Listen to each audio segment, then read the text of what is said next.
All right. Ms. Skutvik, I am looking at the court file here, and I do not see in the court file that notice was served on Mr. Riedler of the hearing. Oh, I know that he was served. Do you have a proof of service document? I don't. I can check with my boss. She's the one that was facilitating it. But she let me know that he was served. They got a process server to do it. Okay, I can't accept that as proof of service. I'm gonna well, need yeah, of course, an actual document, proof of service. So at this point, your options are to reschedule this hearing so that you can get service or prove service that you've already done, or you can dismiss the petition. It's up to you. I will. No, I'm not going to dismiss. So I will reschedule. Okay, let's give her a date. Okay, December 2nd. That's also a Monday, also at 9 o'clock. Okay, thank you so much. All right, you're welcome. If I don't acknowledge you, go ahead and just sing out that you're here. Cassie Skutvik. Get no answer from Ms. Skutvik. Lucas Riedler. Here, Your Honor. I see you there. Thank you, sir. Okay, Carrie Marty. All right, I see Mr. Riedler has responded. Hi there, I'm here. Oh, I see you're logged in as Mickey Sherwood. My mom. Okay. All right, I'm going to mark you down as here now, Mr. Right. Skutvik. Thank you. Okay. Okay, and Mr. Riedler, let me just confirm with you that you received, along with notice of the hearing for today, a copy of the petition that Ms. Skutvik had filed earlier. No, Your Honor.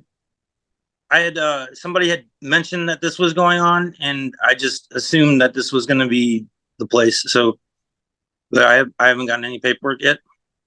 Well, it's a little bit more than that, right? I mean, the process server filed, according to their declaration, a temporary protection order, hearing notice, and petition, and notice of additional evidence by giving that directly to you. So that packet of information that the process server gave you on Friday, November 8th.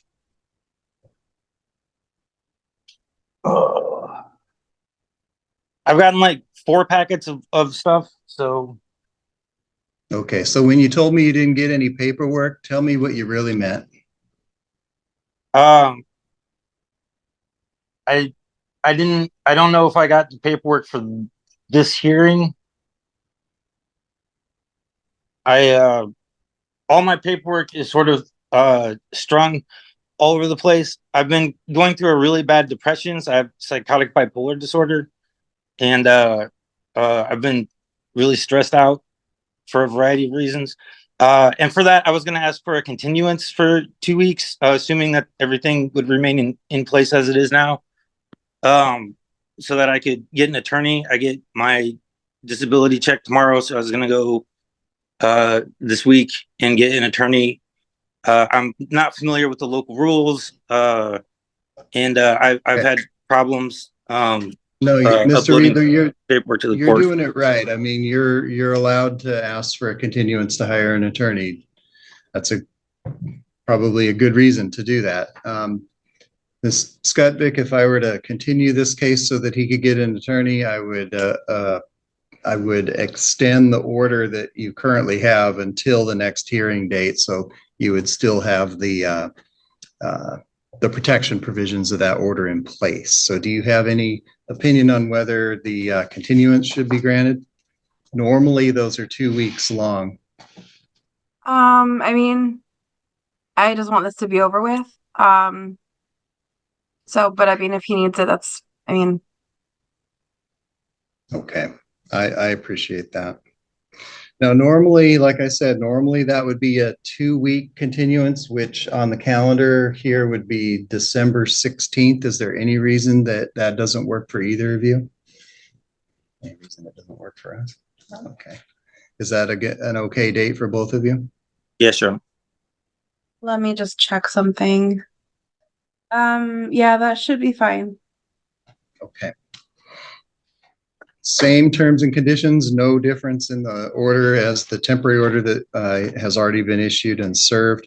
There's no further requirement for any service or notice by either party. You both have notice that the hearing is December 16th, and Mr. Reedler, you have notice of the restraint provisions of this order.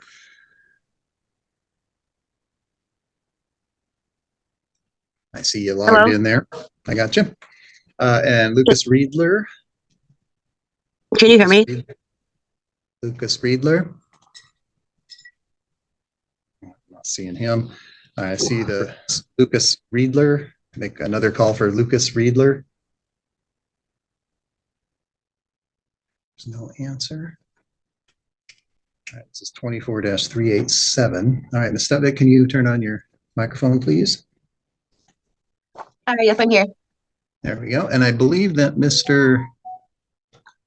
Reedler was present at the last hearing on December 2nd. And at that time, he acknowledged notice and no further service was required. This hearing was reset at his request. Looks like subsequently the notice was served on him anyway. All right.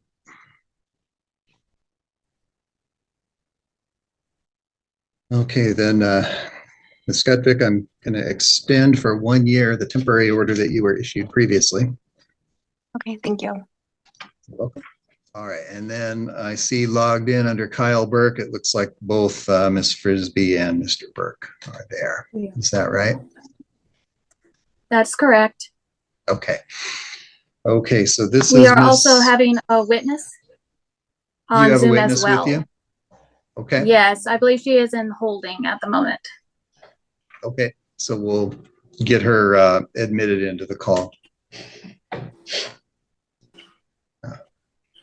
Did you get a chance to see all the evidence? Mm-hmm. Yeah, everything in the court file. It's, Quite a lot. well, It's also irrelevant. just get it. Okay, so what we're gonna do is I will swear the parties in, and then Ms. Marquez, you get to go first. You get to tell me through your testimony, through your evidence and exhibits, and any witnesses you may have. I don't know. If I you don't need brought any. And then after I've heard from you, then it'll be the respondent's turn. Ms. Frisbee and Mr. Burke, same thing. They'll testify. Their witness was supposed to be Need my to hear witness. I will hear from the witness when the time comes. Fine. But after I've heard from both sides, then I'll make a decision as to whether or not there will be a anti-harassment or protection order. Okay. During the time that the other party or anyone is testifying or talking, don't interrupt them, even if you think that they are telling me something that isn't true. All right. Keep in mind that you get to tell me your side of it, or you already have, and I'm expecting to hear different things from different people. It's normal.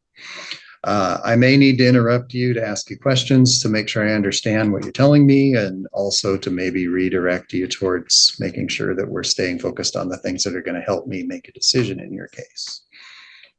Okay, so can I have each of you raise your right hand, please? And do you each swear that the testimony that you give in this case will be the truth, the whole truth, and nothing but the truth? Yes, Your Honor. Yes. Yes. Okay, Ms. Marquez, go ahead. And keep in mind that everything that you filed, I've already seen, and you're not required to repeat all of it. Okay. Yeah. So, I lived in the apartment before they have. Mhm. I known their mom and his brother before they ever moved in. When they moved in, we had posted like things up on our free group, and we gave it to them, so we never had a problem with them when they moved in. And then one day Kyle just started like giving us problems, and then the wife followed after. We never had a problem with them. We gave them whatever they needed for their new baby that came then. And then like the harassments just kept getting worse. So I had talked to my property manager. So she advised us that it's a civil matter to just call the police. So that's all I kept doing, was every time they harassed was to call the police. We have police records. One of their evidence was my calling to the police. That was my police report that they had filed as their evidence. Yeah, it's just an ongoing thing. I saw their evidence that they had provided. They're all irrelevant.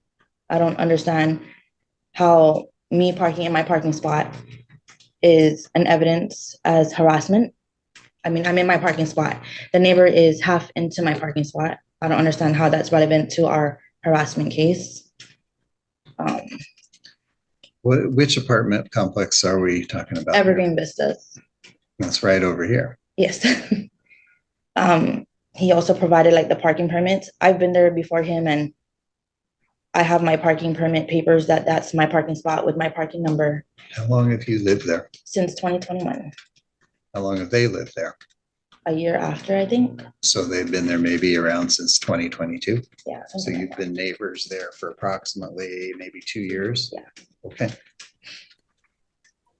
How long have the problems been going on? Ending of that year, 2022, when they moved in. Mhm. Ever since then. Okay. Now, and you've used words in your petition, you use the same words that they've harassed you. Okay. You said that to me a minute ago. You wrote it in your petition too. Other than saying they harassed you, tell me what it is they did or said that in your mind makes it harassment. So like the words that they say, the name calling, the vulgar language, you know, and then I also submitted the picture of her with the baseball bat. I don't know if you saw that. We were all walking in. They live literally right across our apartment. Yeah, you have submitted evidence that I guess it's not organized and it just is labeled. Yeah, it was things like organized on my evidence. flash drive, but I guess when they put it in, it was all. Well, there are numbers next to them though. So there's like evidence 70, evidence 7, evidence 67, like that. Which one of those is the picture of her with the baseball bat? I have no idea. They just told me to format it 1 to whatever number it was, and that's the way it was on. I have the flash drive right now, but that's how it is on the flash drive. That's clearly not it. I think the pictures are the first ones, if I'm not mistaken. Okay, so in your estimation, and what you've told me is that the harassment comes in the form of name calling and vulgar language. Right? Anything else? It's normal harassing, like the way they. What about the parking? I don't understand why he would even take a picture of my car. But is the parking situation like a source of the conflict between No, that's you? what I'm saying. Like he provided evidence of me Mhm. parking in my parking spot. That's irrelevant to the harassment. Okay, I don't understand why that's even needed in there. okay. Fair enough. I just wanted to make sure I didn't hear you say something you didn't actually say. So you just clarified that Yeah. for me. Okay, understood. All right, is there anything else you want to tell me about this before I hear from them and hear their side? There was a video he recorded when he was sitting in his vehicle. Mhm, I saw that. So prior to that, I had called the police. We were up at the office. We have my kids go to Awanas. It's like a church club thingy. So every Wednesdays they have like dinner there. So we were up there. Prior to that was the incident with the baseball bat. I had called the police. I met Officer Hubner, and I forgot how to pronounce the other officer's name. Up there at the office. He came up and I was talking to his mom. The mom was leaving. This is the first time I've ever talked to the mom in person. Kyle's mom. When she was leaving, he banged on her car, and I had my old phone with the other messages, but my phone broke. And that's when she said that Kyle told me to F off and I could die because she was talking to us. And then Officer Hubner was talking to us. We went down to our home. They followed us, just to escort us back to our home because they were outside. So when they came down, she started screaming from her windows and her dogs were barking. So Officer Hubner told her to control her dogs. And then we were down in the video. You'll see that we're down at the end. That's my apartment We're in front of my apartment in that video where he's recording me talking to a lady and a man. So that's my apartment. The officer told us to stay at our apartment side and he would stay in his apartment side. He ended up going around and going into his vehicle to record us because we were near his vehicle. But in the vehicle, when he was recording, you'll see a phone that's recording us or facing my niece's window. Can you tell me more about the baseball bat incident? So we were walking in. So I live here. They live on the bottom floor as well, across us. So we were walking in. She's holding the baseball bat, and we were first. She was behind us, and she told my 9-year-old son at the time that if he doesn't walk faster, he's gonna hit him. She's gonna hit him with the baseball bat. So I turned around and I told her, "I dare you try." That's when I took the picture of her with the baseball bat. I understand. There's a police report too with that one, but we couldn't add in any more, evidence. Okay. Anything else you need to tell me? Everything that they provided is just irrelevant I'll evidence. hear from them and then decide that. Okay. No, I'm done. Okay. Then Ms. Frisbee and Mr. Burke, I'll let you go now. You can decide between yourselves who's going to go first. I will be discussing everything with you, Your Honor. So we actually only ever been here since April 2nd of 2023, exactly 1 month before my daughter was to be due. This actually, we were okay. Hold on a second, Ms. Cordial Burke. and Ms. Burke, hold on a second. I can't hear you. Miss There's Frisbee, Your Honor. Yeah, I'm That sorry. would be my daughter.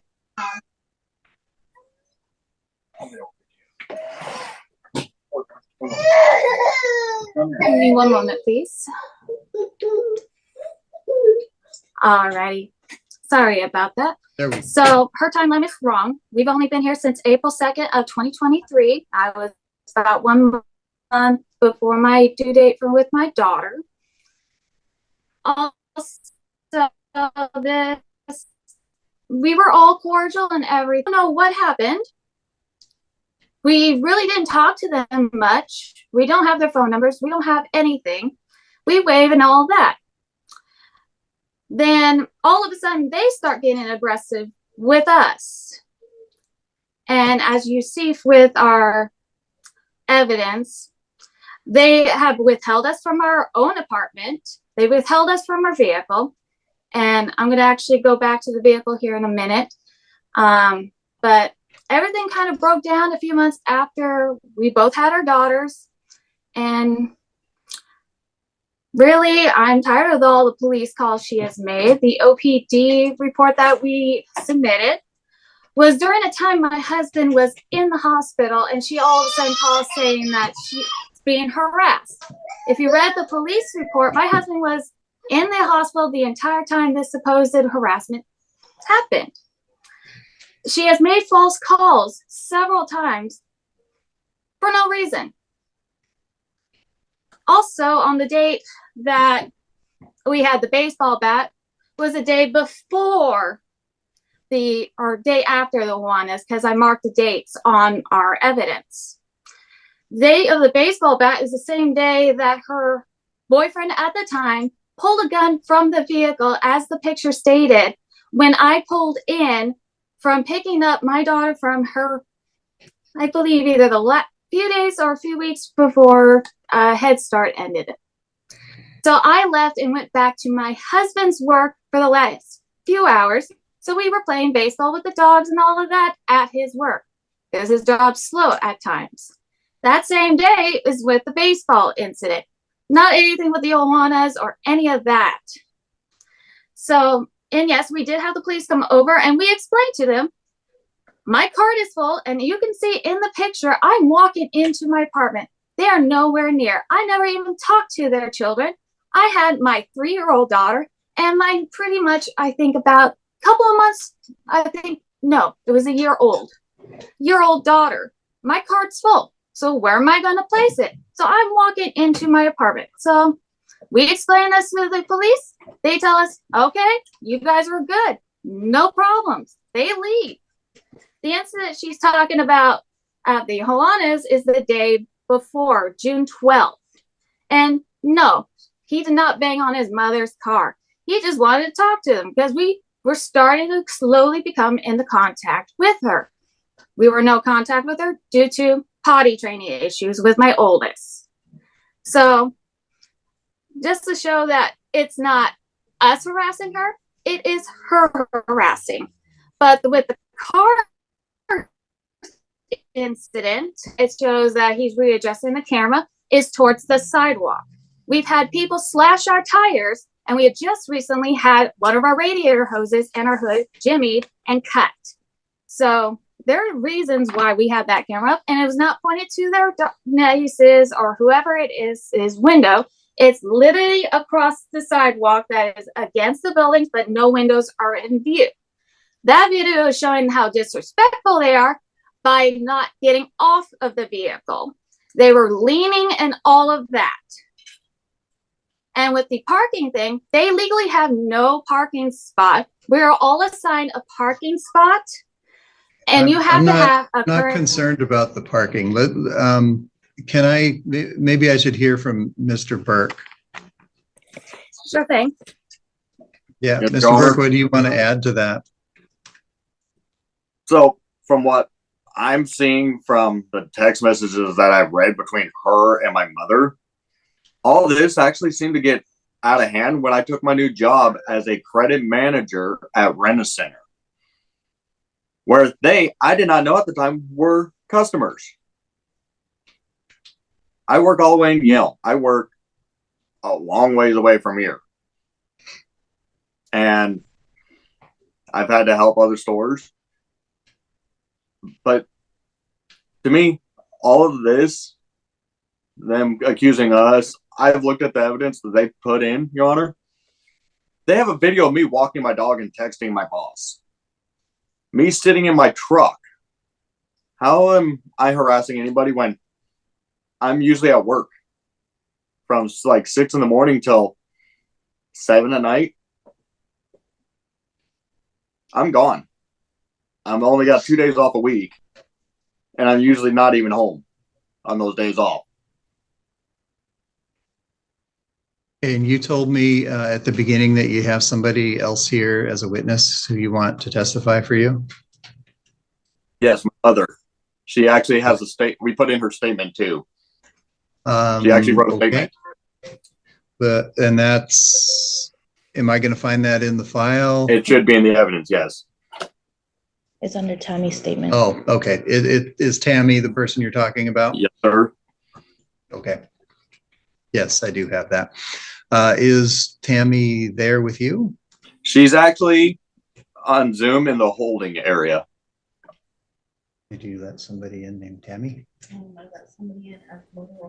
Oh, is Tammy the Motorola phone? Motorola? I believe so, yes. Yeah, I do if believe that's, so. can you unmute yourself? She's not very technical sound, just to let you know. Okay. Well, I do have her written statement here, so it's not necessary for her to just repeat what she's already submitted in writing. Did I do All it right, right? are you Tammy? Yes. Okay. Mr. Burke and Ms. Frisbee want you to testify for them in this case. So before you do that, I'm gonna have you raise your right hand, please. Do Okay. you swear the testimony you give in this matter will be the truth, the whole truth, and nothing but the truth? Yes. Okay. And I do have a written statement here from you that was submitted by Ms. Frisbee and Mr. Burke. What else would you like to tell me?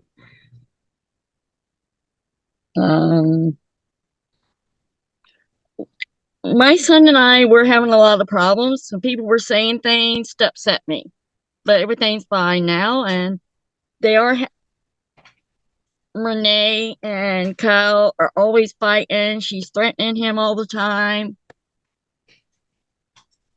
and making problems. They're not even there. They're gone from 7 o'clock in the morning till 7 o'clock at night. And her I want to say husband, wasn't husband, the boyfriend did threaten Kyle with a gun.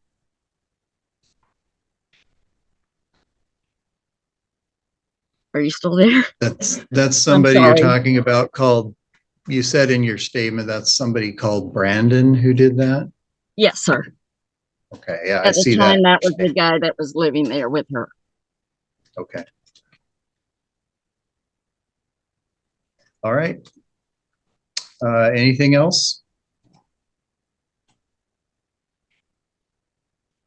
I don't think so. Okay. All right. Ms. Frisbee, Mr. Burke, do you have any other witnesses who you want to have testify? No, that is everyone. Okay, thank you. Thank you. All right, well, I've heard what everybody here has had to say about this situation, and I've also read the declarations and statements that everybody has filed, looked at the pictures and the videos that have been filed too on both sides. And my ruling is this, none of this meets the definition of harassment and there will be no order issued. There's clearly a neighbor conflict going on here, but this is not anything that the court can regulate. I certainly don't have the ability to make decisions about who can park where in an apartment complex. You're going to have to address issues like that to your property management. So if they, after today, if they harass again, can I refile?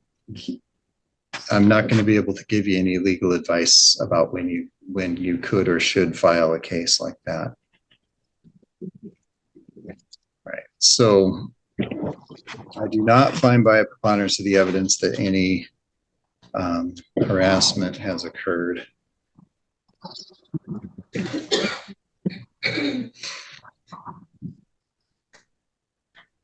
you putting up cameras? The temporary order that was previously issued in this case terminates as of this moment.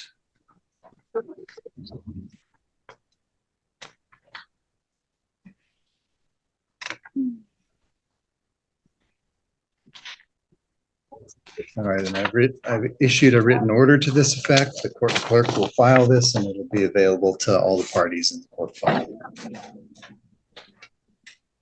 All right, and that will conclude the hearing. So do I get a copy now or do I get it outside? If you want a copy now, the clerk can make one for you. You can get one by email. I'll get one now. All right. And Mr. Lindsay, since you're the respondent in both of these, I think it makes sense to me to hear sort of both cases at the same time since they both were filed kind of together. I will, of course, make decisions, based on the merits of each individual case, but if you don't have any objection to it, I'll just hear both at the same time. Well, they are individual cases, and 360 filed by Lori doesn't even have my correct name on it. So also, I don't have any clue as to who sent them these emails. And so you've got the wrong person in court today. And I mentioned that the last time I was here. I did file for an extension in order to get evidence. And I have filed PDR requests with DNR for the emails that they claim that I've been sending. And DNR, in my list of evidence that I gave you, it shows that DNR will not be able to provide those until January. And so I'm really just kind of left waiting for that evidence from DNR. So you're trying to get some information from public records at Department of Natural Resources to help you respond in this case? Yes, that's in both cases. I'm trying to get the emails that they're saying that I sent. So I requested those. And then I also have been in contact with this investigative team that has been sending them emails. And they also requested a PDR request from DNR, which won't be available until January, unfortunately. Okay. So you said you filed a motion for an extension. Now, I don't see that, but that could very well be because of our statewide computer system crash that we've had the last 2 weeks. And so does that mean you're asking me to continue this case, or are you referring to an earlier continuance? I was referring to an earlier continuance, but since the DNR cannot provide those until a later time, I was going to ask for an extension if you're not willing to dismiss the case based on all the other evidence that shows that it's not even me that's contacting them. Well, if your request is to continue the hearing in this case, I'll need to ask both petitioners whether they have any objection to that and then make a decision on it. But before I do, could you give me an idea of what material you're anticipating getting as a result of those public information requests and how it affects your ability to present your case here?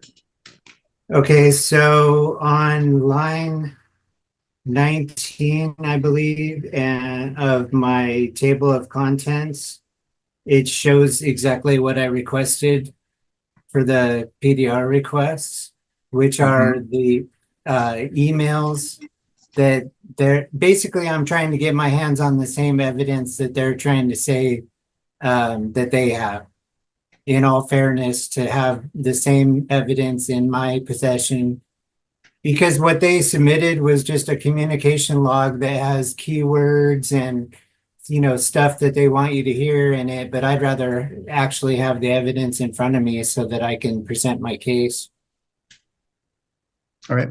Well, I will then turn to you first, Ms. Benton, and see if you have any response to that request for a continuance. And keeping in mind, if the case were to be continued, the temporary order would remain in effect until the next hearing.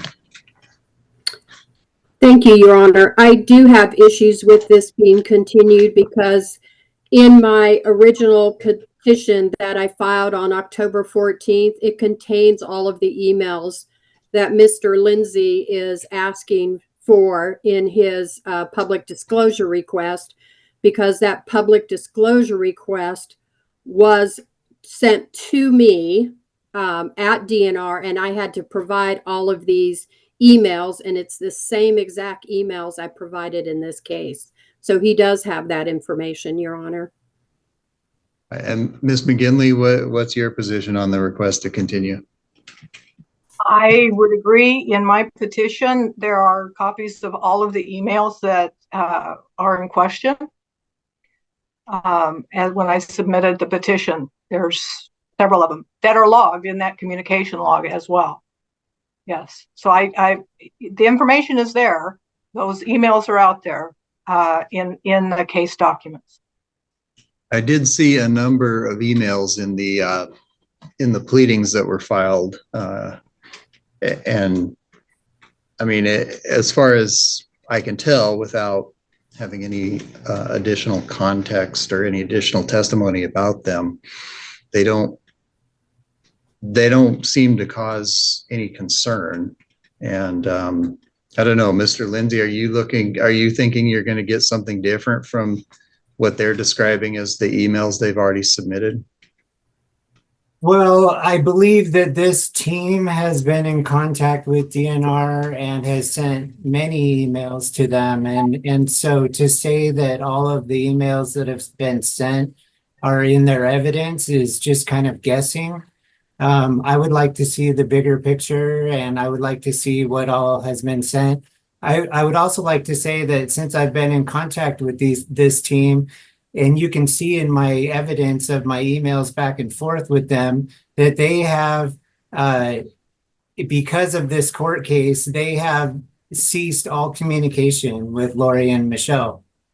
So basically, because I contacted them and said, hey, what the hell's going on here? Why are you guys contacting these people? Are you guys doing this in my likeness? Are you guys using my name?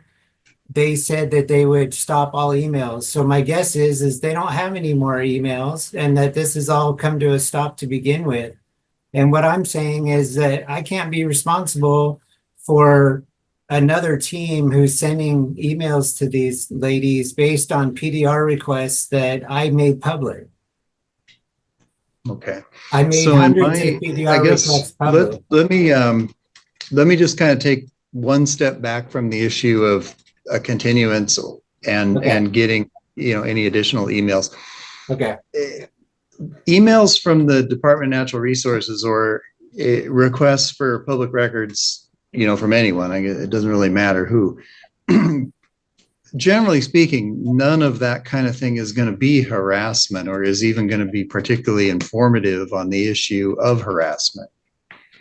So even if, let's assume, that in the first case, let's assume that there are no more emails, all the universe of emails is known and they're all already part of the record in this case. Then it doesn't really make sense to continue the case. If there are additional emails out there that haven't been submitted as part of the record in this case, and they're of the same character, in other words, requests for public information out of the Department of Natural Resources or emails in relation to requests for public records out of the Department of Natural Resources, is that going to be informative or make any difference in this case? Well, it depends on what those emails are, and without seeing them, I can't really answer that. It does look to me like, this fired up right along with the election, and a lot of these emails, these guys are CC'd on. These are emails that are targeting Hillary Franz, and so to assume that all these emails that we have on the record are all the emails that this team is sending is, it's hard to say what's going to come out of that, but I do believe that I deserve to see what all has been sent, and there might be some stuff in there that would help me, but the main issue is that that's a different team and I didn't send the emails. So, the fact that I did look in 2020, I publicly disclosed like hundreds of PDR requests from DNR, and I made those public. And so during an election season, some team got hold of these and they're emailing. I know you're angry at the source because I made those public, but if you don't have evidence that it's me emailing you, and I read through them and I really don't really find stuff that's really harassing. Some of it's kind of not very nice, but you guys are more worried about your jobs. If you read what you're saying in there, you guys are worried about your jobs. You're not worried about being harassed. You're not worried about going home. I'm in Idaho. Yeah, I quit Mr. my Lindsay, job let's 5 hold years off. ago. I don't want you to address anything to do with, I don't want you addressing them directly, and I don't want you addressing, their motives for any of this. What I do want to do, though, since you raised it, and I think it's a legitimate issue, is if this, in reading the petitions in this case, I'm familiar with the prior history in this case. I know that there were prior anti-harassment orders in place in this involving these parties. And I know that they arose in the context of employment and workplace. Now, I know also that order has since expired by its own terms. Now, these are new petitions that are filed, but given the content of the emails and other information that has supposedly given rise to petitions, that those are, I guess, they're political issues, they're matters of public concern that have to do with the Department of Natural Resources. They are, I don't know, critical maybe of public employees and how public employees are performing their functions, and therefore matters of public concern. I'm a little concerned that that is being characterized as harassment because it's maybe difficult and uncomfortable information rather than being harassment in the sense of a course of conduct directed at a specific person to cause them harm. am extremely reluctant to consider the fact that a person is making public record requests of a department of the state government and publicly or openly criticizing state employees in the performance of their duties as harassment. That's got obvious constitutional problems with it. So I want, if this is going to continue,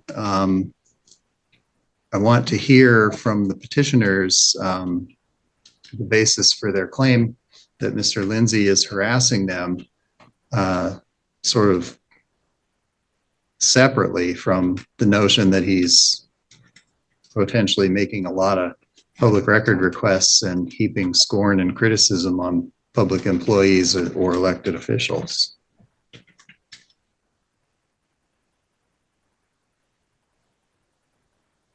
I mean, is that what this is about? Are you asking me, Your Honor? Sure, Miss Benton, yeah. Okay. So what this is about is I feel like it's continued harassment that he started when he left the agency in 2019. I first started getting emails at the beginning of this year. It stopped. Let me back up a minute. When I had the previous order in place, it was a 2-year order. And during that time, the emails did stop. The beginning of the year, they started again. It started sending pictures of a firefighter in Eastern Washington that didn't even work for the Department of Natural Resources, saying, "Why did you kill me?" And these were directed at me. These weren't CC'd. It was directed to me. There was statements in his emails that said, "When you lay your head down at night, and you close your eyes, I'll be the last person you see." I take these as threatening. What does that mean? I also submitted additional evidence after our hearing on the 28th that shows that Mr. Lindsay does own the domain at truth.wa.gov.us. He set that domain up in November of 2021 using his name, using the Byron business email, and also using the address, which was his address that he lived at when this case first started in 2019. I do know that Mr. Lindsay has since moved then, but I feel like it's just a continuation of the harassment that he had done before. I feel these as threatening. He's trying to tell me I'm going to lose my job. I mean, all of these kind of different things. And I feel like he's not being truthful, saying he doesn't know who these emails came from. The evidence I submitted, I think, proves otherwise, that he absolutely does know and that it is him. And this is just continued harassment, the same as he did before. And making those kind of comments are really uncomfortable. And I don't know what he means by those. When somebody says, "When you lay your head down at night and close your eyes, I'll be the last person you see." What does that even mean? I do really feel like this is continued harassment, and I would like it to stop. All right, Ms. McGinley, how about you and your petition? I feel very similarly. I will go down the path of, it is harassing to me in that it brings up all of the anxiety and concerns and fears that I had back in 2019 when the other order was put in place, particularly those that come across as non-political. One of them was the first one that started this year, was simply the subject of relentless, no text, and that is an exact replication of an email that he had sent in the previous under the previous situation when we got the previous petition. There was nothing in that at all that was political about the commissioner, the DNR, or anything. Just relentless. That to me is harassing. "Hey, I'm here. I haven't forgot you. I'm going to poke at you." That's what that felt like. Some of these others, as Michelle had mentioned, those that talk about, "I'll be the last thing you see at night." Word for word, from the previous situation, again, poking, harassing concerns back in the head that don't need to be there. That's not political. Okay, you got political things to say, that's different. That's not political. Saying you will lose your job because we're going to give this package to the next commissioner.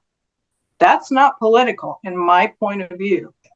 So those are the things that to me feel like it's harassing. I do believe it is him by voice, by tone, and by content of what came across. It's very, very similar, using the same words, buffoons, crotch, some of those crotch rot, sorry, I can't even say it. These are very common, similar terms that were used previously, which to me says this is him, his voice, it's his words. And again, same thing, I want it to stop. It causes a level of anxiety and concern that is not needed. For what purpose? But I have no clue. Again, it's not political. I'm a state worker. It has nothing to do with that. All right, Mr. Lindsay, what I'm going to do is this. I am going to give you your continuance.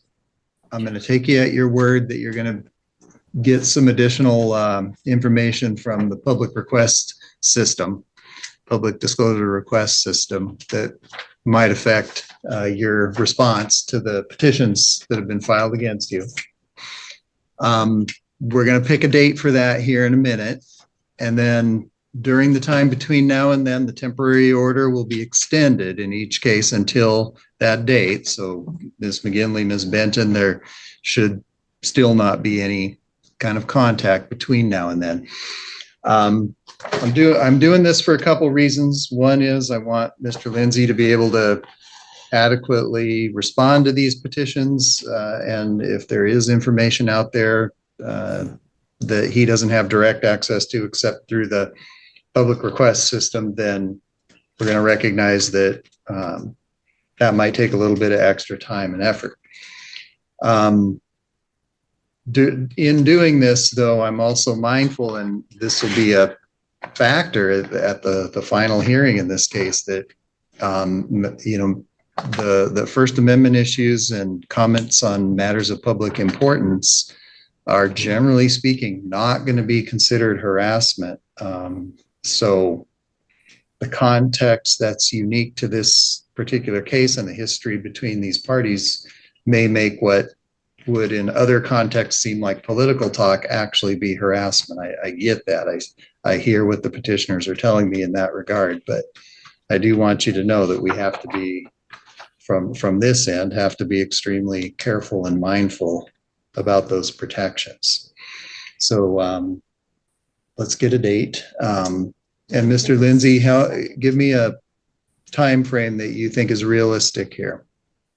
Okay, so on line 30 of the evidence, it says that they will have a first installment ready on January 16th. Now, I can't imagine them needing several installments based on what I asked. So maybe a little ways after January 16th would be enough time for DNR to provide those. Okay. The next court calendar we have after that is January 21st. Okay.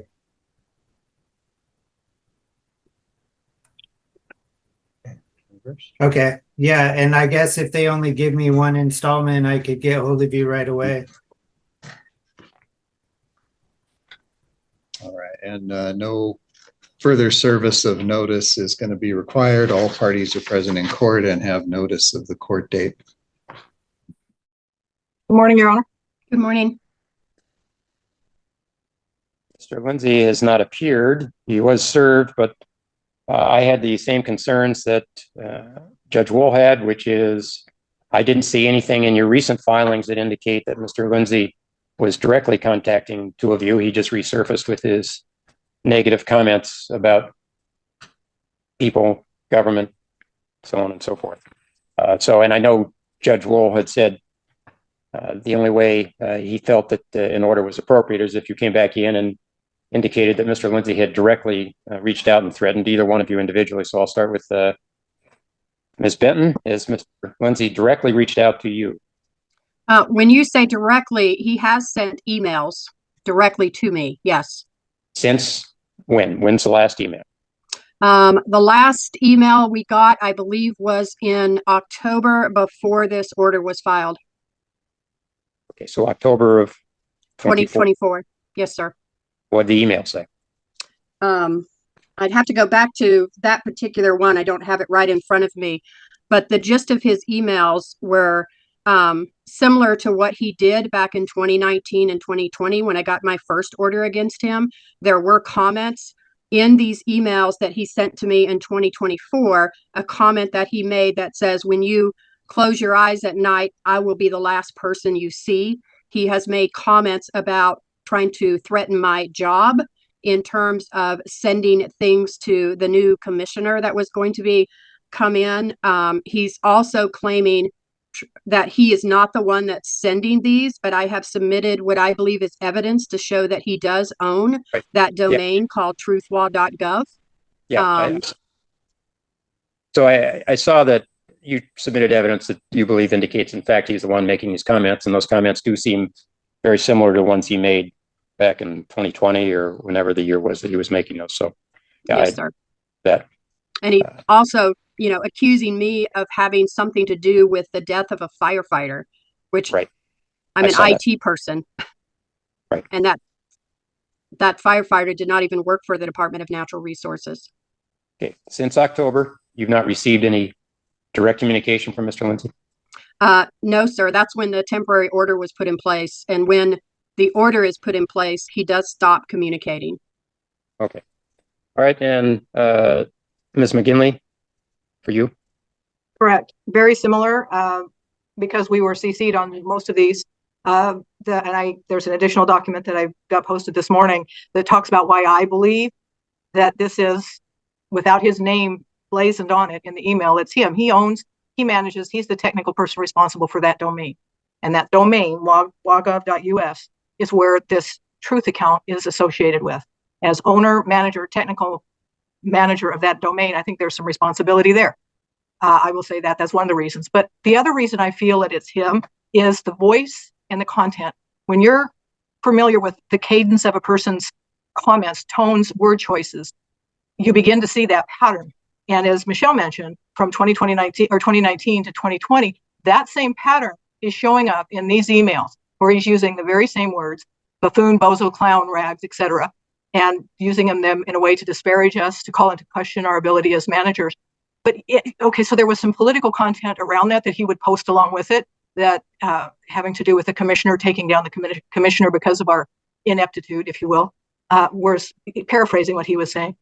But I want to bring up the one email that to me is the most clearly representative of why I feel it's him, even though his name, Byron Business Gov, whatever his email account, wasn't there. It was truth@wagov.us. It was the first email he sent in 2021. There was only a subject line to it, and that subject line was relentless. That email, there were two of them in the previous order that were sent. One of them was relentless, and in it, the content, very short content, but one of them was something to the effect that when you close your eyes at night, all you see is me. And another email titled Relentless, again, with no text, no body in it. And here it is again in 2020. That was the first email this go around that started up, and then they started coming in more actively later in the summer. But to me, again, voice, tone, and content, his name may not be on it, but it sure sounds like and reads like the emails that came across in the previous activity back in 19 and 20. That's why I feel strongly that he has an association with these. He may be the one typing them out in the background. I believe it would be. I think it would be hard for somebody else to sit down and carry that tone and content forward, because they're not cut and paste. It is right. An email with body in it that has that tone and context. Okay, thank you. That's so why the phrasing, when you close your eyes at night, the last thing you'll see is me. Is that in one of the 2024 emails, or was that just from the 2021 emails? It is from the 2024 emails and the 2021 emails. Yes, sir. Right. In both. We'll log with it if you want specific dates and emails referencing that. It's in 2 or 3 anyway. Okay, all right. Thank you.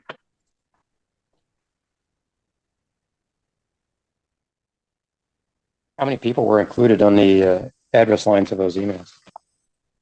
There was myself, Lori, another manager, Machiko Quash, and then Commissioner Franz. Okay, thank you. Oh, and excuse me, Your Honor, sometimes some of them would CC 2 people over at Washington State HR.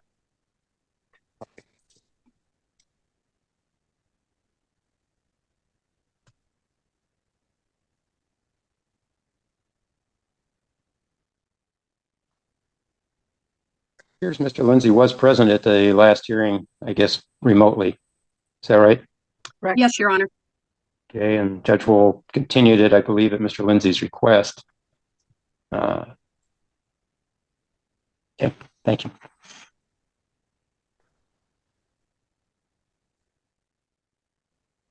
The order entered in 2021 was in effect for 1 year. Is that correct? It was in effect for 2 years, Your Honor. We actually got it in 2020. Okay, and so at that time, Judge Wall entered a 2-year order. Yes, sir. Thank you.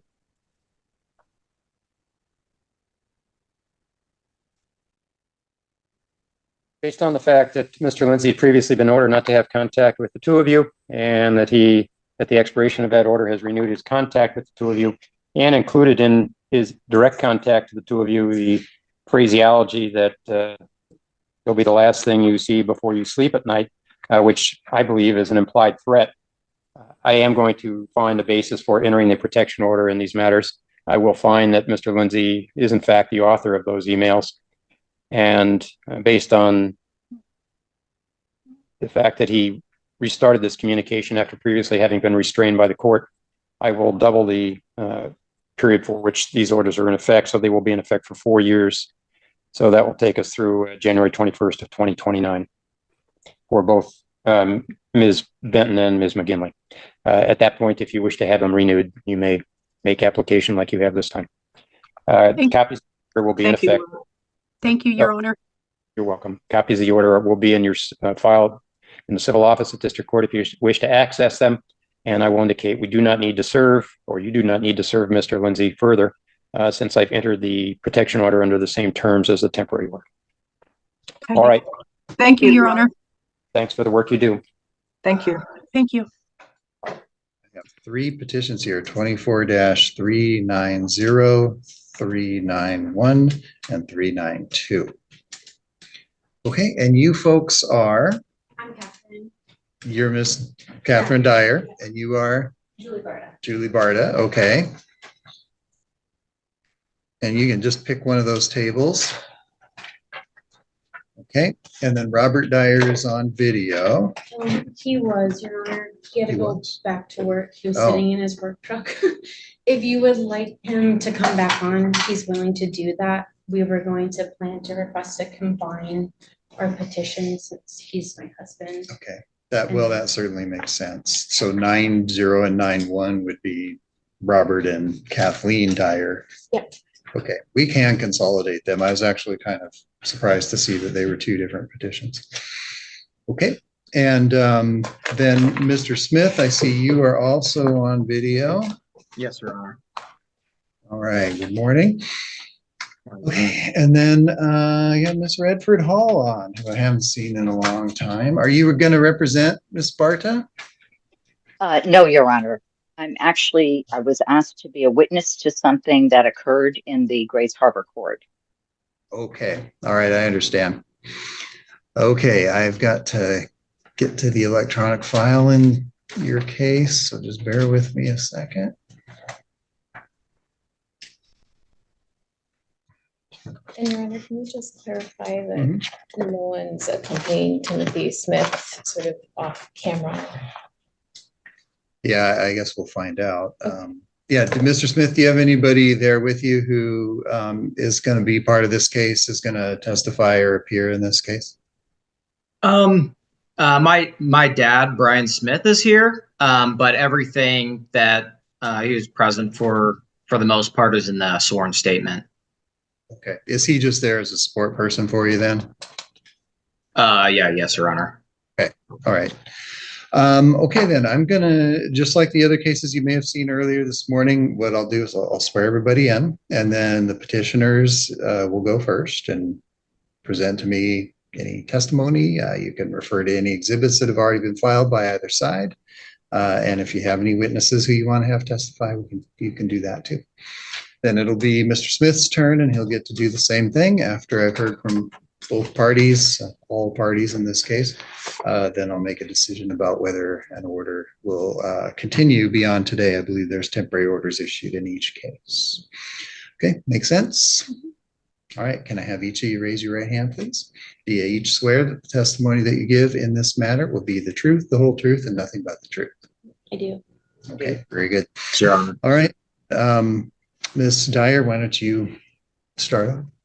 Yeah, so in addition to the things that I have submitted as part of my protection order, there's some components that I feel like would be helpful. Okay. In addition. I work with Melissa Smith. She's the other person that's kind of involved, but she's your friend, right? Or not coworker? really. No. So we work at the same agency. She is a different profession. I'm a school psychologist and she's a speech language pathologist.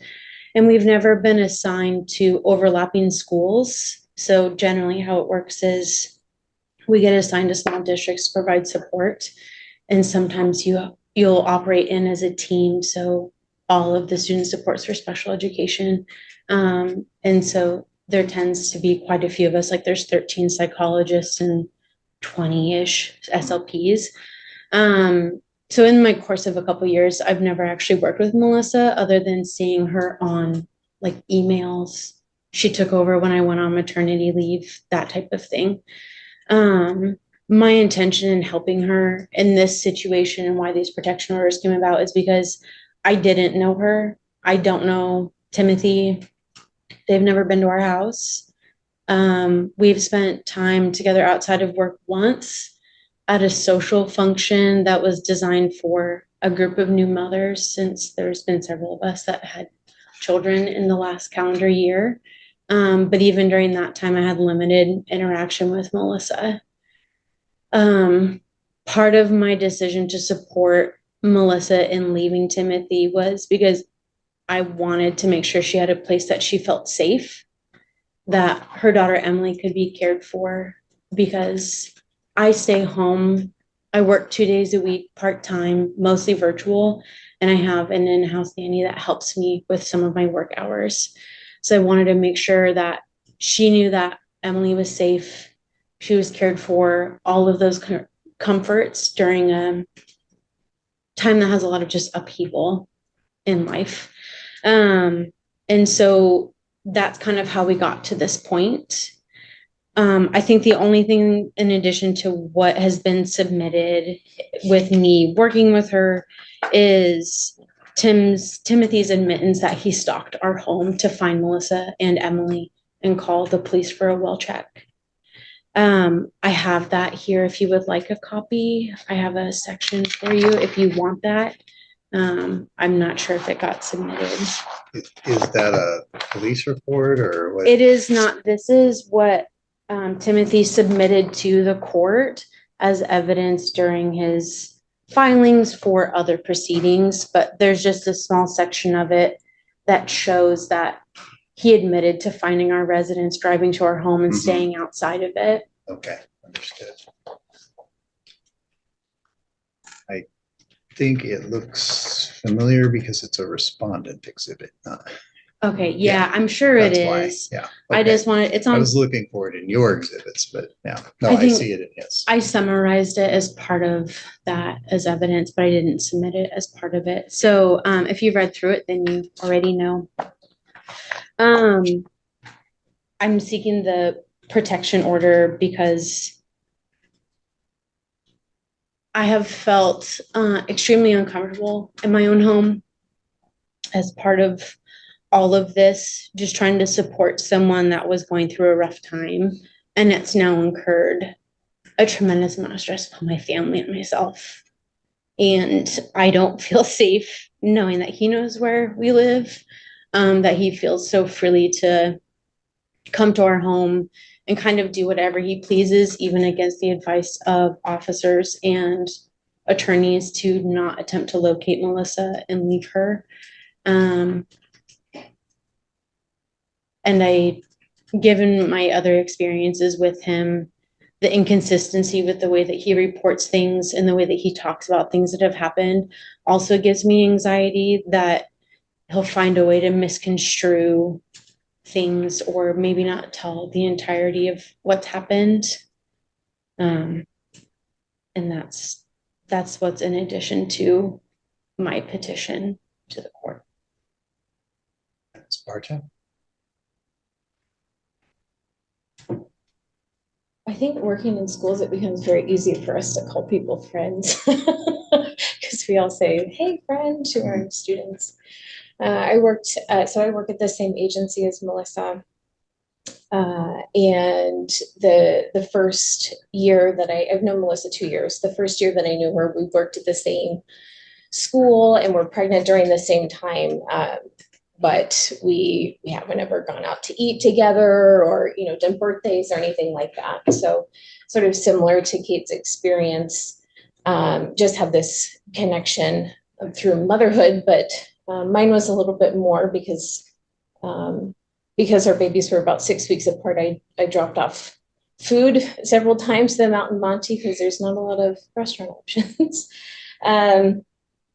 During that time, I thought things were pretty okay. And so I was pretty surprised on November 1st, I had offered to help with the exchange of Melissa and Timothy's daughter. I chose the Washington State Police Department in downtown Olympia because I thought it would be safe, and did that right underneath the camera. I was startled by how Timothy came out of the car and was demanding for Melissa, even though there was a restraining order. But since he had been struggling with the car seat for quite a while with getting the baby into it, I asked if he needed help and just to check that she was safely in it. That's when he yelled at me and shoved me backward. So that was the incident with that. I also had the first day when Melissa said that she was leaving him, he demanded to put me on the phone. And even though I said she was fine and needed space, he threatened to look at my address by saying, "I hate to have to look up your address and find out where you are." Unbeknownst to Mr. Smith, I am in the address protection program already. And so I'm hoping that that's enough to keep my location safe, but I don't know that it is. He appears to enjoy looking up people's locations, and it was pretty unsettling, especially because Kate lives about 60 miles round trip from where he lives, and clearly he had gone out of his way to find her. My other concern is that when I went to the Grays Harbor Family Court meeting, even though his lawyer was on Zoom and no one else was there in court to support him, even though Melissa, myself, and Anne happened to be there, he chose to block the two exits up on the third courthouse floor. And this is where I thought Anne might be useful to share her observations of that day, and then proceeded to follow me out of the courthouse as soon as the I don't know if they're deputies or sheriffs or the law enforcement escort had left. He all of a sudden appeared. So to me, I've been extremely anxious. So has my husband. There was a day where he called me and texted me pretty frantically asking what Timothy looks like again, because he saw a man at the store near our house who looked a lot like him and had a baby. It wasn't him, but it's put us pretty on edge. And then it's also concerning to me that because of some of Timothy's behaviors and challenges, maybe there's also been a removal of weapons that was put into place as an order for him, which went through, and I can submit the paperwork for that as well. Sorry, surrender of weapons is what it's called. And protection orders for his wife now as well because of new issues that arose in this last week. That was from another court. It was, yeah. To me, though, it shows a pattern of some impulsive behavior, maybe, or at the very least unstable and pretty determined. I think listening to Deputy Leishman when Melissa was on the phone with him and we were having lunch, I was able to hear him and his concerns, and that he was expressing concern about Timothy's instability and that he would not leave people alone, even though he has talked to him multiple times about that. It seems like Timothy wants what he wants and he's going to do to get what he wants. And if somebody is kind of getting in his way, then it could become a serious danger. So at this point, I don't know what else he might do to escalate things, and I'm scared. Okay, you want me to hear from Ms. Redford Hall as well? Maybe so. Okay, Ms. Redford Hall. Thank you, Your Honor. Just to give a little background, the reason why I was at the Grays Harbor Court that morning, I had previously, someone had referred Melissa Smith to me for a consultation. I am retired from my firm, but I do continue to assist people with brief service and legal advice on occasion. I assisted her with her filling out a paperwork for a divorce. And then I went away for about a week and a half. I had to go somewhere else. While I was gone, apparently, another case was filed by Mr. Smith in the Grays Harbor Superior Court. He also sought ex parte orders giving him custody of the baby, Emily, who's about 1 year old, and based upon those allegations. By the time I came back into Washington, I did show up to listen to the hearing because I had referred her to an attorney, Scott Campbell, who does represent her in that matter. And I happened to be sitting in the pews, so to speak, when this hearing went on. Dr. Barta, whom at that point I had never met her, she came in and happened to sit next to me. They had their hearing. The court dismissed all protection orders that Mr. Smith had requested and put in place a 50-50 parenting plan, week on, week off. That was the end of the hearing. When we were leaving, Mr. Smith was out in the hallway on the third floor. And the way that's configured is that the staircase that comes up onto the third floor is about 4 to 5 feet away from a bench that he was sitting on. And on the other side of the bench is the elevator, which is about 4 or 5 feet away. At that point, I understood that Mr. Smith was under the temporary order of this court protecting Dr. Barta. The security guard came up and asked us, because we hadn't moved from where we were, because we couldn't go by where he was, and he was just sitting there. So he escorted us out. We went in the elevator, went downstairs, went out the front door, and about 3-4 minutes later, Mr. Smith came out of the courthouse, walked by us, and got into his car. What happened after that is literally I crossed the street, got in my car, and Miss Smith and Dr. Barta went to a car down a side street so I could see them. And I just waited to see that everybody got moving before I left. And so my testimony would be that really during that time that nothing had occurred. There was no physicality. There was no exchange of words between Mr. and Mrs. Smith or Mr. Smith and Dr. And that's it. All right. Thank you, Ms. Redford Hall. You bet. All right, Mr. Smith, it's your turn to tell me your side of it, and you can go ahead and respond to the to both of the petitions. Yes, Your Honor. So on October 25th, my Miss Smith, she called me and she told me that she wanted to kill herself and she wanted to do it by crashing the car.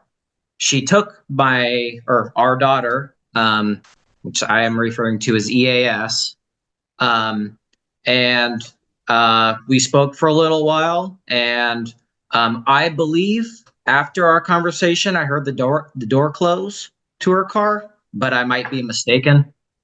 And so since then, I've feared for Miss Smith, our 1-year-old, and our unborn child's life. And so I did ask to, on the next phone conversation, to talk to Miss Barta because I was concerned and was hoping to find out, if everything is going, like if she's safe and whatnot. And Miss Barta had a pretty aggressive tone. She first started off with saying, "Do I have to speak with him?" in a frustrated tone. And we eventually spoke. And I told her about the situation, about what Melissa told me. And she just said, "Well, she's not suicidal."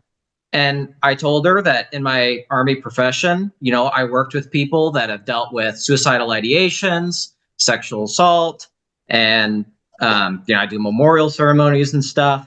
And she basically demeaned my profession by how she was acting, thinking she was better than me and that she was more educated than me.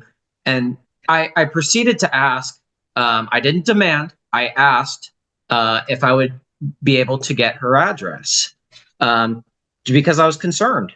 And she just, in a very defensive, aggressive manner, just decided to say, "Well, you can try and call the police and find my address, and good luck with that." Something along the lines of that. And then I asked if I could speak with Melissa Smith again, which Melissa Smith's my wife.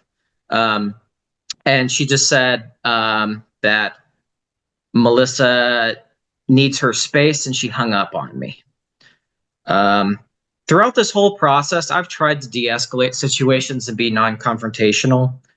And so that's just kind of what's been going on. On the 26th, I tried to video call in the evenings with my 1-year-old EAS, with Melissa, and she didn't answer. And I noticed at that point that the loaded gun in our bedroom was missing. That's under Melissa's name.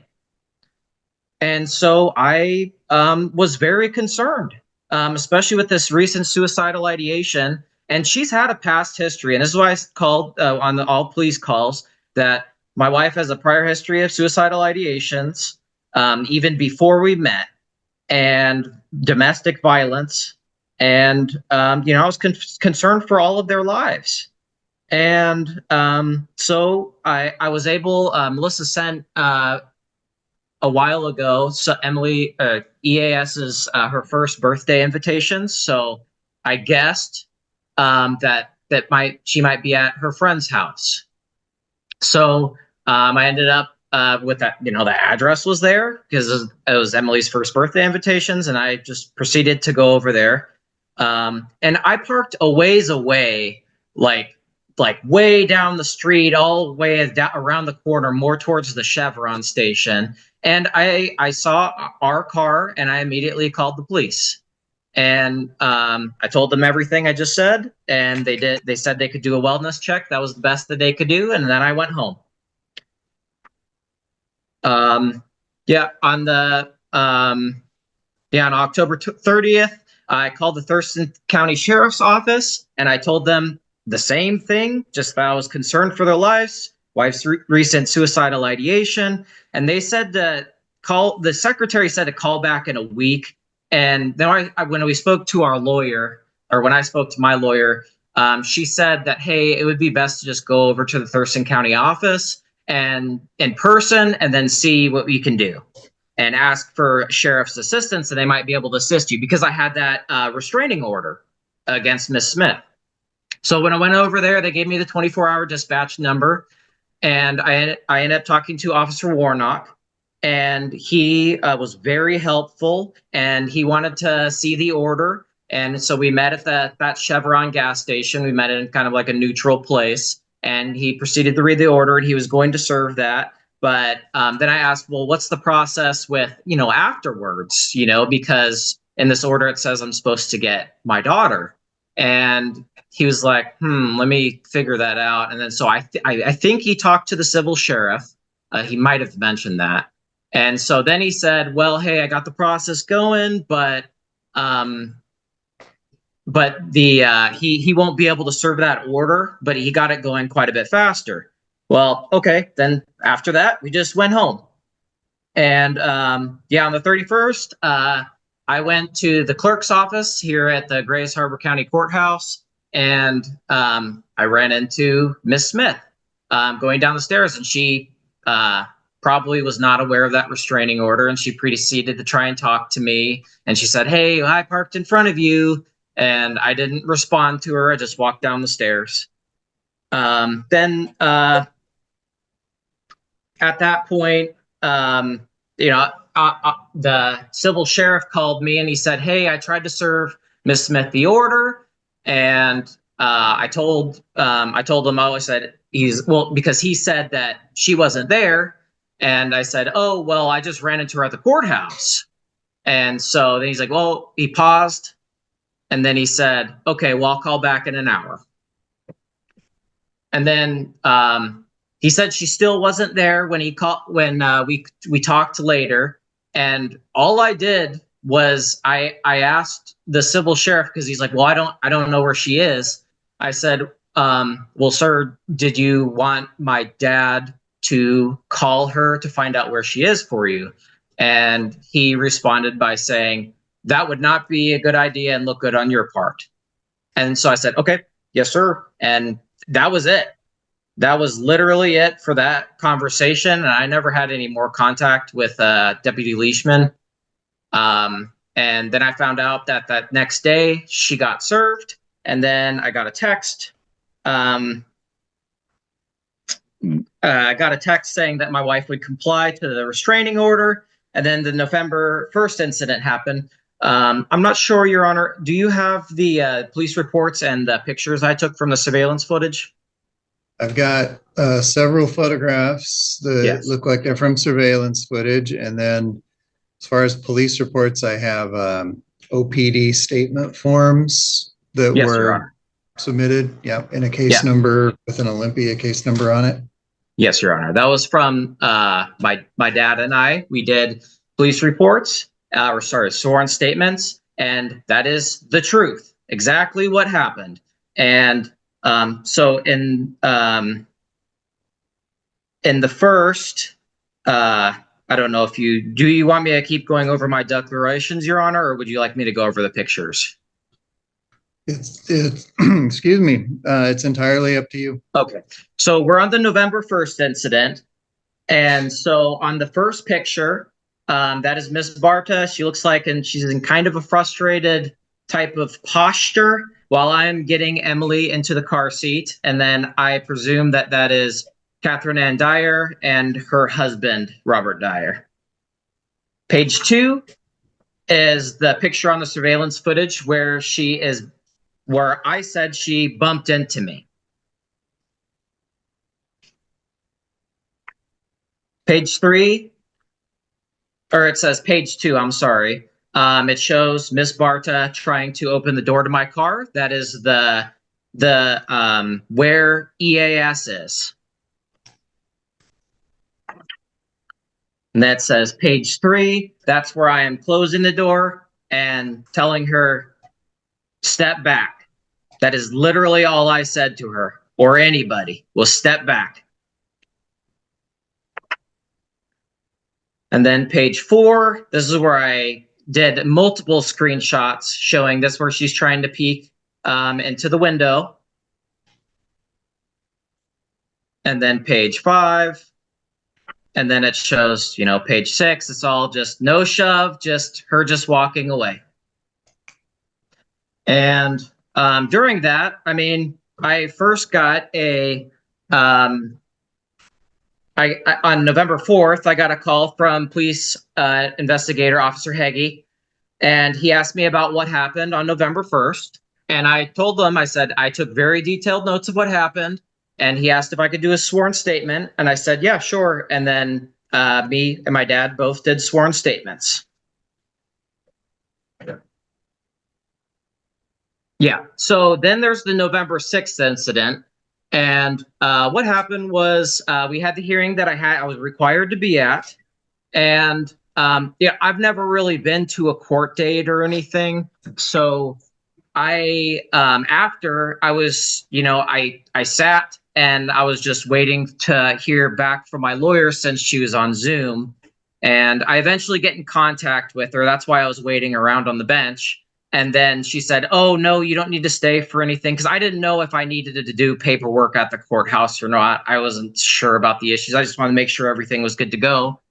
And, you know, I realized that Ms. Barta, Ms. Smith, and then another lady walked out up to the courthouse. And then, like Miss Hall was saying, around 3 or 4-ish minutes, 5 minutes, I left. And I realized, like, when I was walking down, I was getting my keys to the truck, and I realized that there was 3 people just waiting there in the pathway right next to my truck. It was, you know, across the street, but on that main pathway. And then I realized, and I looked, oh, that's them. And, you know, it was a little too late. I'm already right next to them, and they ran into the grass. And then I immediately went into my truck and drove home. And I didn't say anything during that. And then at that point, I received all those protective orders, and I looked through, and then during the, you know, surveillance footage, I mean, it shows clearly that I did not shove Miss Barta, and that didn't happen. And so I've been working with police officer and investigator Heggie about this security camera footage. He provided it to me. I unfortunately only got it at November 13th. And I tried my best to get everything together, you know, as well as I could, because it's pretty late to get all this stuff. But yeah, and so all I've really done is I worry about Miss Smith's, I worry about my daughter and unborn child. And I'm trying to do what is right. I'm trying to tell the truth regarding everything, and to the best of my ability. And yeah, I volunteered to give up my rights when I joined the Army. And I just feel like, you know, it's just been not right to get my rights taken away due to false statements and using my military service and PTSD against me. I was honorably discharged from the Army. I have never received a counseling statement in those 9-10 years of service.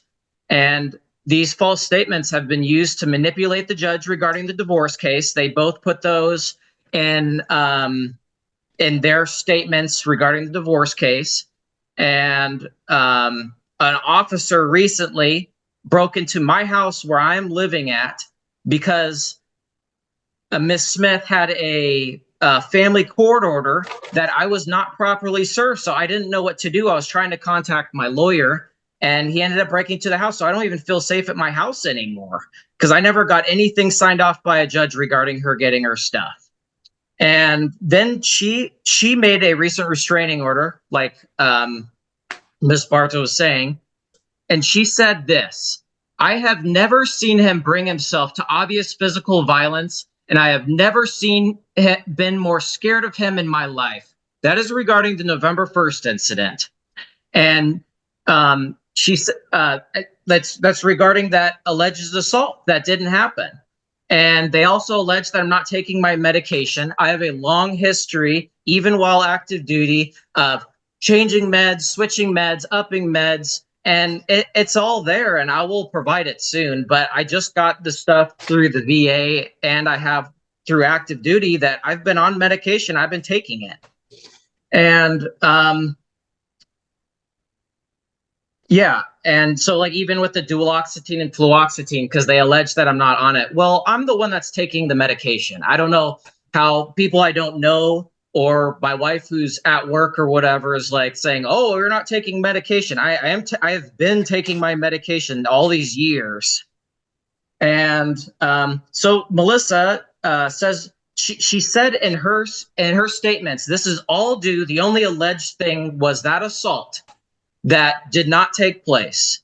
And she said that in this new statement, when she had the officer broke into the house in this restraining order, there is no doubt that I would kill her, that I drugged or killed our dog Frodo, that I canceled the homeowner's insurance and want to burn down the house, and that I would kill myself, which I have no history of suicidal ideations.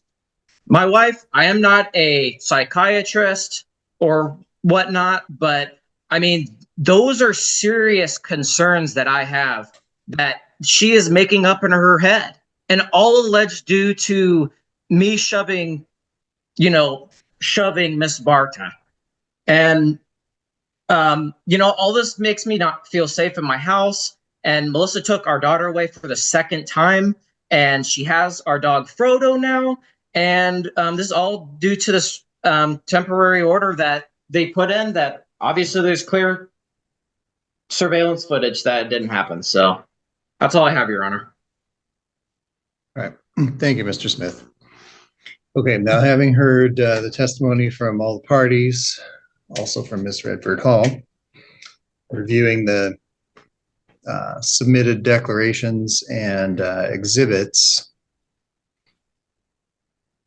In both instances, the combined petitions, which are 390 and 391, the Dyer petition, I'm going to combine those into number 390. And in 392 involving Ms. Barta. I do accept the testimony is given by the petitioners. I accept the statements given by the petitioners in their written material. And based on that, I do find by preponderance of the evidence that unlawful harassment has occurred. I'm not persuaded by Mr. Smith's testimony regarding the interaction at the vehicle in the child exchange regarding his denial of the statements that he made. I think the petitioners here have expressed and substantiated that they experience reasonable fear and substantial emotional distress, and that under these circumstances is such that a reasonable person would experience. Therefore, I'm granting the anti-harassment orders as requested. I'll reduce those to written orders, which will be available here shortly to the parties. Your Honor, if I may, in my application, I think I checked off for him to avoid my vehicle as well, but it wasn't put on the temporary order. If I can have that. Mm-hmm. Thank you. This order in 390 involving the Dyers will be in effect for the next year. That also includes the minors in their household that are listed in section 3 of the order. Is it acceptable to add my husband and daughter to the order as well? To your petition? Yeah, I'll get to that in just a second.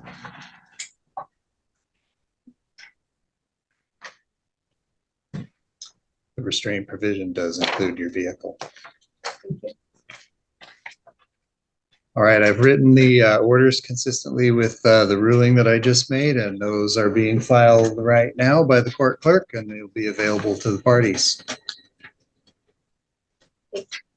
All right, thank you, everybody, and that will conclude your hearings.